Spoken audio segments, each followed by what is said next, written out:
Every time a fighter steps into the ring, no one can guarantee that he'll come back the same. Triumph and failure are always side by side. Sometimes they're even closer than you can imagine. There are times when defeat and victory are separated by moments, by seconds. The time factor plays an important role in boxing, and in some cases, it is even decisive. For many years, a fighter creates his style and forms a personality. All this time, he has been trampling his way to his own peak. 8 weeks. That's how long a typical training camp lasts, during which a fighter improves skills. And only 36 minutes are given to a boxer to prove his superiority in a title match. 12 rounds to show his right to be called a world champion. But sometimes, only a few seconds separate him from immortal glory. For each of us, 2 seconds is an imperceptible instant. But for Meldrick Taylor, they have become an infinity, beyond which lies an unattainable greatness.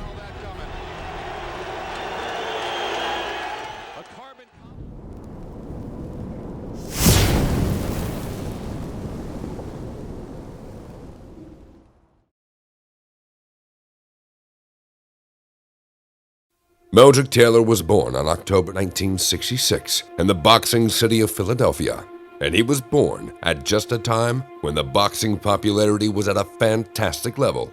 His childhood was spent in a period when boxing events made the world stop.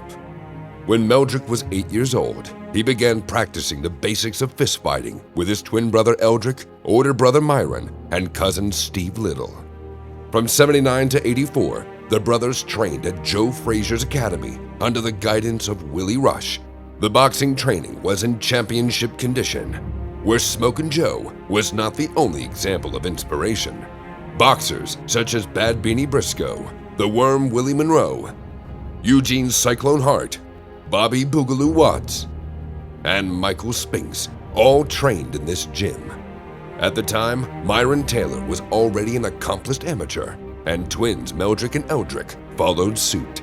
For their immense hard work, Michael Spinks nicknamed them Little and Big Sweat. But Meldrick wasn't just a hard worker. He was a truly gifted boxer. At 15, he won 2 national bantamweight championships, and at 16, he was fighting for world championship medals. Taylor was competing at light welterweight for the first time and was very small for the class. Despite his lack of physical qualities, he won the silver medal. In '84, he put on an impressive performance in the US versus Cuba matchup. Meldrick defeated Adolfo Orta, who had been boxing for 10 years at a high level. Taylor's competitive experience was only 3 years. Has shown us a lot of that ring movement and not really throwing a lot of punches, a lot of stylish work. And there is Taylor getting the job done in the corner.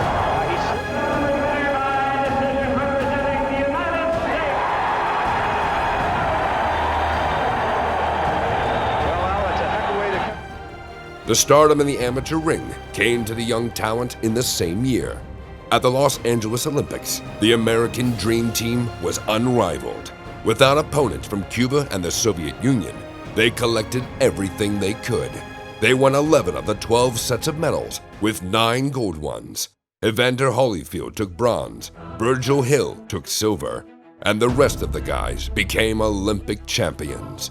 They include Tyrell Biggs, Henry Tillman, Frank Tate, Mark Brayland, Jerry Page, Pernell Whitaker, Steve McCroy, and Paul Gonzalez. The last gold medal in the featherweight division was won by the youngest member of the tournament, 17-year-old Meldrick Taylor. Has a good right and a left follow-up. This is a big round for Meldrick Taylor. This is the Taylor we saw in the Olympics. Yeah, and the bout that preceded this one, when Venezuelan got a decision over Koreans.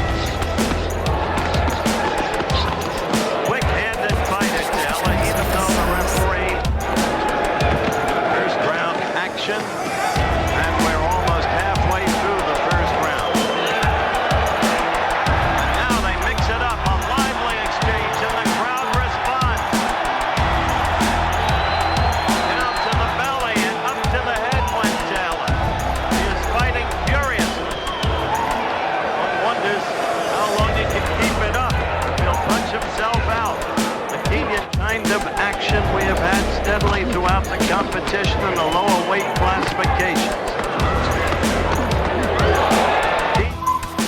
Trunxks with the sauce.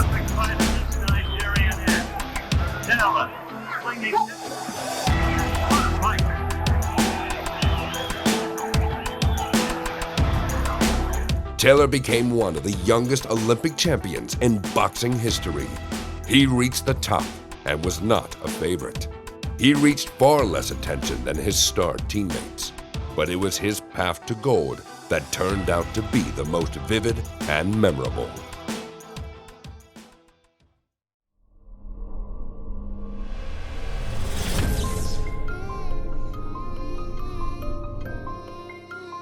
As soon as Taylor turned 18 years old, he went pro.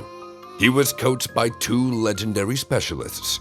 It was a tandem of eccentric Lou Duva and calm George Benton. It seemed that in the hands of such masters, a dazzling future awaited the young boxer. The talented young man resembled Sugar Ray Leonard. Lightning speed and brilliant combinations made Meldrick a new superstar. But Taylor himself didn't want to be the likeness of anyone. He wanted to become an outstanding fighter, and he had everything to fulfill such a goal. As commentator Al Bernstein said, Meldrick didn't box, he shined. His deftness of movement, natural instinct for distance, and phenomenal speed, always balanced with wit and risk-taking. It was a wild mix that made absolutely all of Meldrick's performances exciting. This boxing philosophy is inherited in all boxers of the old Philadelphia school, and it was most accurately described by Taylor himself. Fighters, big fighters that has a lot of heart, a lot of desire, that come to fight every minute, every round. It was never a compliment for Taylor to say he's a good boxer. The real praise for him was comparisons to a fighting dog that fights to the death. Unfortunately, the style that made him famous became his own curse. But in the late 80s, Meldrick was just on his way to a champion title. In the first part of his pro career, he defeated such serious opponents like Harold Brazier, Elias Perez, and Primo Ramos. In a bout with 76 Olympic champion Howard Davis Jr., he got a draw, but that didn't stop him from becoming a contender. To work on the body, displaying really incredible ring savvy. Letting him continue for the rest of the war. Taylor with good left again. Trunxks with the sauce. I think that fury is to Ramos' advantage. I mean, he wants to get Taylor this kind of an exchange, wide open exchange. Right hand lead, which and those sneaky right hand leads are working. Another one, an uppercut, a left hook. South continues to nervous stick. Combination by In September '88, Meldrick went out for a light welterweight title fight. The IBF belt was held by James Buddy McGirt. The champion, whose talent is underestimated by many, was Taylor's most skillful opponent. And as soon as the bell sounded, McGirt made his stance clear. You want my title? Try to take it away. Arrive much quicker than they're used to. Wasting no time, and Taylor countering beautifully. He's countering, but he's slightly hurt. He's flailing away. This is a brawl. The high tempo was no surprise to Taylor. In the next round, he tried to pin the champion to the ropes. During breaks, the cornerman told McGirt to save his strength, and they didn't warn for nothing. After the third round, James developed shortness of breath. At this early stage of the fight, that's a worrying sign, and Taylor noticed it. And while James was taking moments to rest, Taylor was pushing the pace to the limit.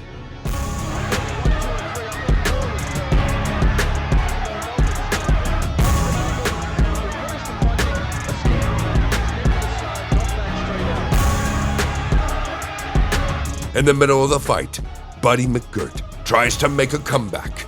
He goes all in, giving the spectators in Atlantic City a true masterpiece of boxing style.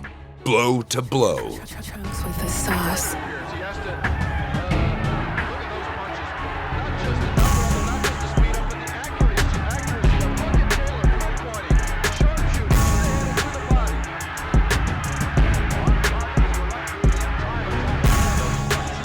running out of gas. The other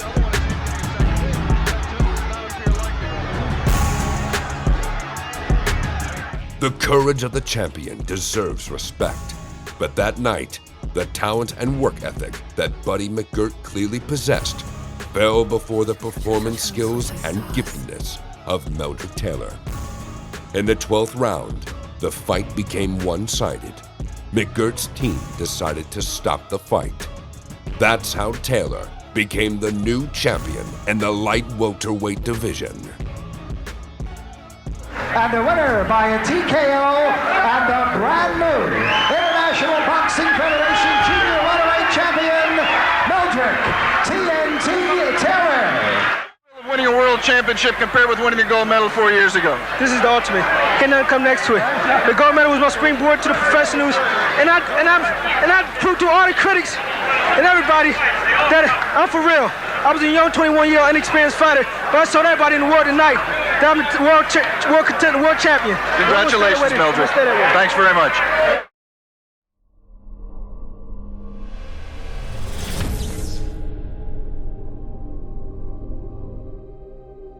The desire of Meldrick to become famous appeared in childhood.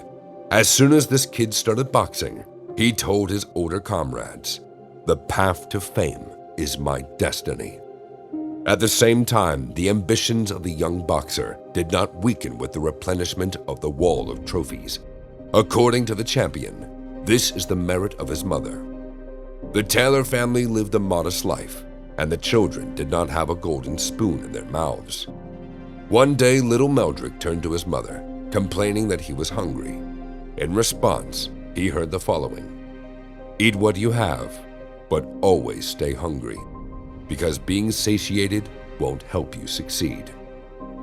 According to Meldrick, this is the best advice he had ever received in his life. So after winning the title, Taylor didn't stop there.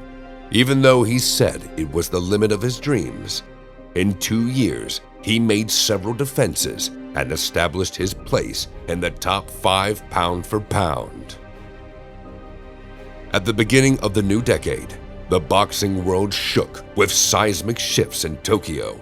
Mike Tyson suffered a sensational defeat to Buster Douglas and was dethroned as the best boxer in the world.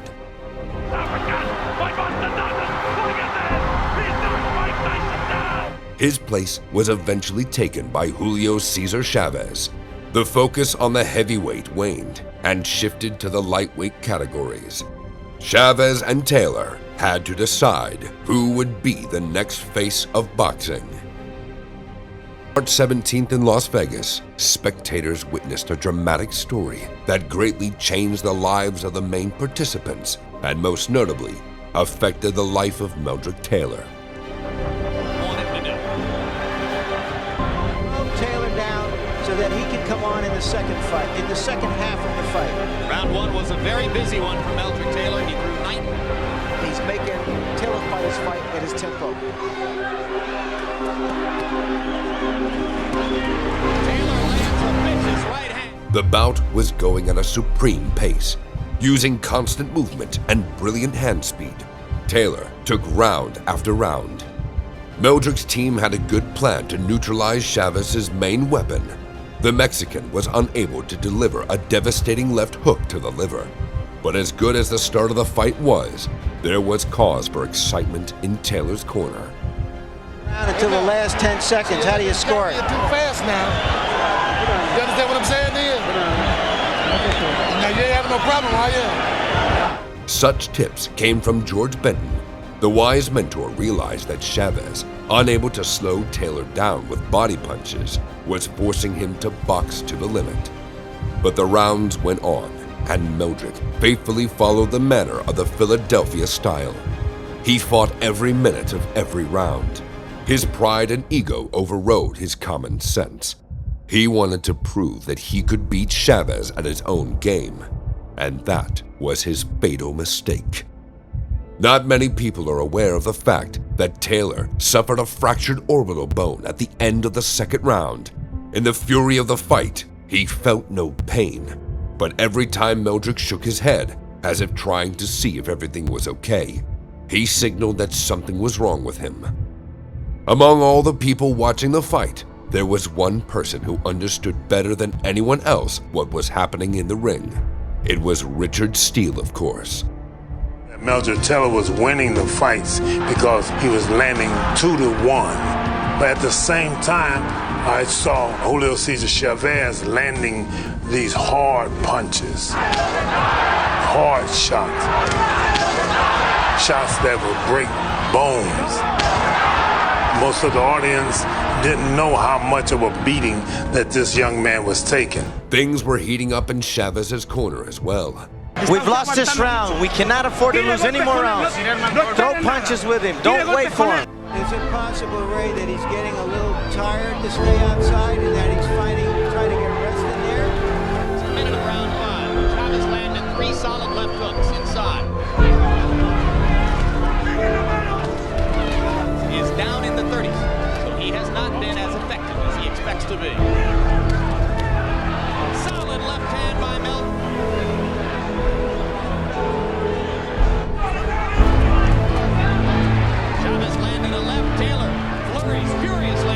After the 9th round, Chavez was hopelessly losing on points, but his face, his crocodile skin, showed no signs of damage. Though he'd missed a lot more than Meldrick, Taylor's face, on the other hand, was almost devastated. Blood oozed from his mouth, his eyes swollen. Chavez's punches were literally breaking Taylor physically. Winning every round had come at too great a cost to Meldrick. He's carried out George Benton's game plan to perfection. Trading punches inside, and Chavez again seems to wobble slightly as Taylor lands at will. Brilliant stuff from Meldrick Taylor. Chavez on the verge of going down. The championship rounds went bone to bone. Julio was close to turning the fight around, but he had to stop Meldrick. He had no chance of winning this fight on points. All Taylor needed was the last 3 minutes. Dance, move, and in no way take any risks. 3 minutes separated him from the moment when he'd become the best boxer on the planet. Last break, Cristobal Rosas creates the necessary psychological pump-up for Chavez. But what made George Benton go the same way? No, this is the last round. The whole fight is right now. This round depends on you now. You need this round. No. Ray Leonard, commentating on this bout, was very surprised at the instructions coming from Taylor's corner. Why are they talking like he's losing? For the first time, George Benton made an irreparable mistake that he probably regretted for the rest of his life. Wise men say, you can win a battle but lose a war. And that defeat is caused by events that remain out of sight. All that superiority that Meldrick had worked so hard to create went to waste after this break.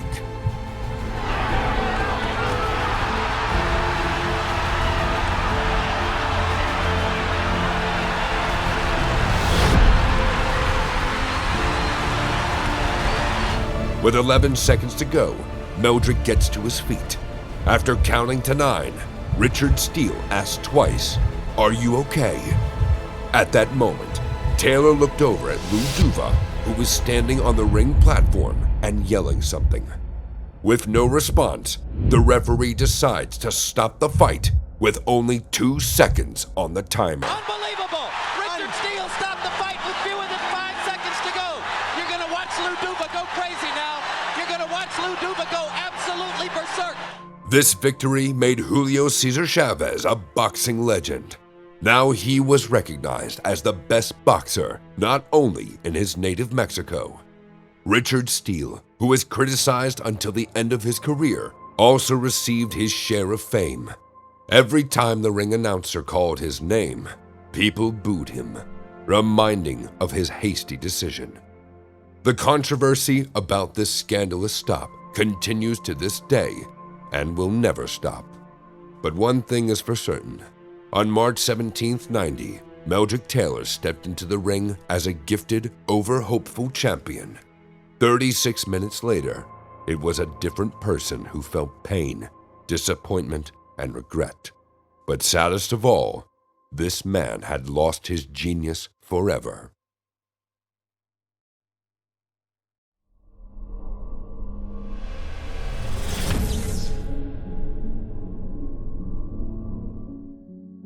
It's always hard to accept defeat, and given the circumstances, it was doubly hard for Meldrick to accept such a failure.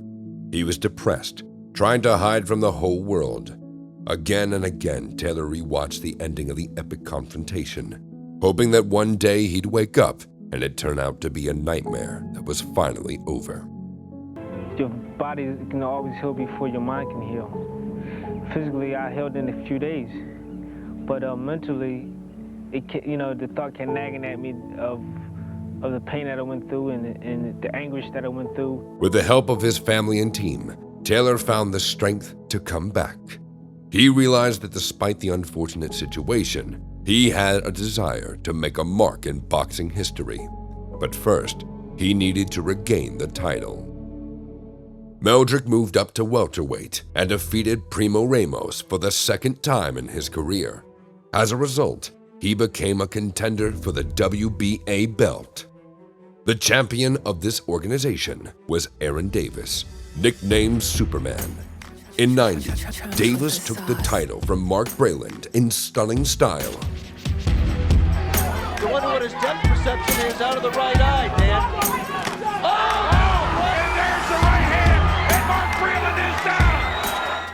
At the start of the new decade, Davis had an opportunity to beat another Olympic champion, and Taylor got a chance to get even for a former teammate.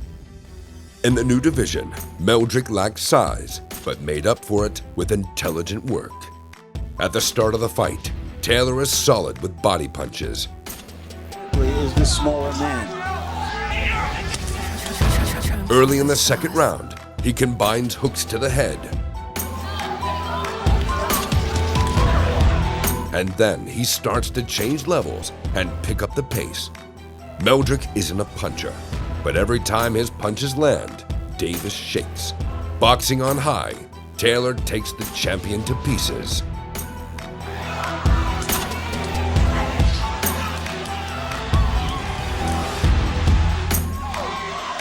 Still body punching, setting it up for Meldrick Taylor. To the ribs and ends. Trunxks with the sauce.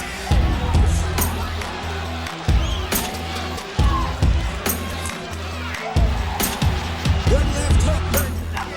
He's simply beating Davis to the punch too much. There it goes again. Body. Hook to the... At the beginning of the second third of the fight, something changes. The challenger's rage is out of control. Meldrick is playing a dangerous game again. He's putting the fight before boxing.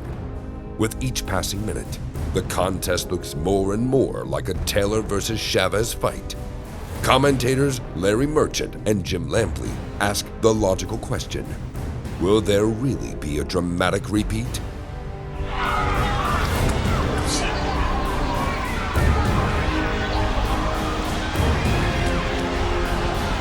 Triple left hook. Two to the body, one to the head by Taylor.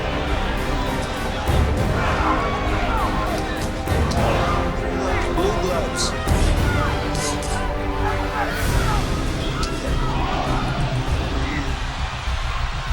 That was dangerous. But despite the efforts of Aaron Davis, Meldrick regained the initiative and managed to take the fight to victory, becoming the new champion in the second weight class. And new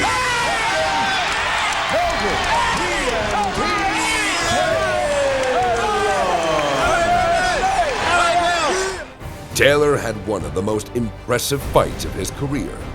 This was the style of this boxer, bringing an enthralling extravaganza of skill, which was never without a bright trail of spectator excitement. I think more than anything it was a slip that could really ignite Brown, though. And Meldrick's trying to prove it. Right now, he's trying to show it was just a slip, but he's got Brown all excited and Glenwood gets the better of it as he counts against the ropes. Run over by a truck. And Taylor, he just got stuck another one or two. And now Taylor.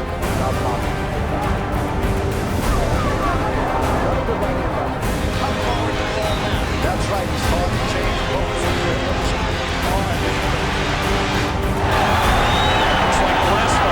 Chavez is trying to fight back. Right, and he's got really.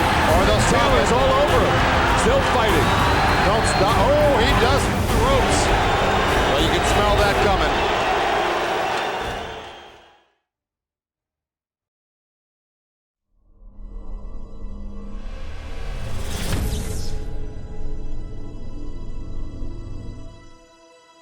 As welterweight champion, Meldrick picked up 3 more victories. He stopped Ernie Chavez by technical knockout and won decisions over Luis Garcia and Glenwood Brown.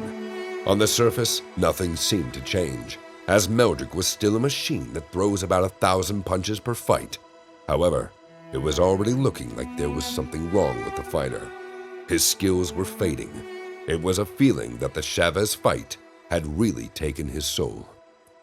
There was another factor in the quality of his performances. The truth is that Meldrick was not a real welterweight. He gained a lot of muscle mass and became too bulky for this division. However, the desire for glory led the fighter to seek challenges even outside of the division. Meldrick moved up to the light middleweight to challenge an equally talented representative of that era, Terrible Terry Norris. Slow starts in rounds 1, 2, and 3.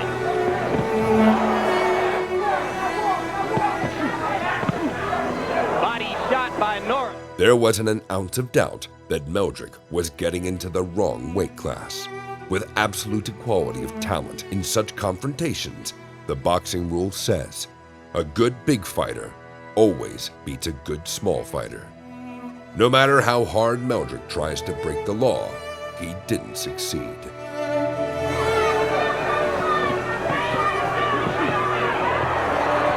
Good solid left in close by Taylor, a right hand by Norris in exchange. Again, the right hand lands for Norris. Taylor's left not there to block it. Overhand right. Taylor wobbly. The chance to land one in return. Norris with another solid right. Meldrick is woozy on the rope. Second knockdown. No, there's no pre-knockdown rule. Keep that in mind. And there's no quit in Meldrick Taylor. A decision for Lane to make. He's very close to stopping it. And there it is. Rifle decision. In yet another fight, Taylor suffered serious health damage. In essence, Terry Norris finished what was started by Chavez. The defeat forced Taylor to return to welterweight, where he was a champion. But unfortunately, the 26-year-old Meldrick Taylor was now a pale shadow of a lightning-fast boxer who threw 100 punches around. He had lost the main components of his style, speed and reaction. In October '92, Meldrick made another mistake.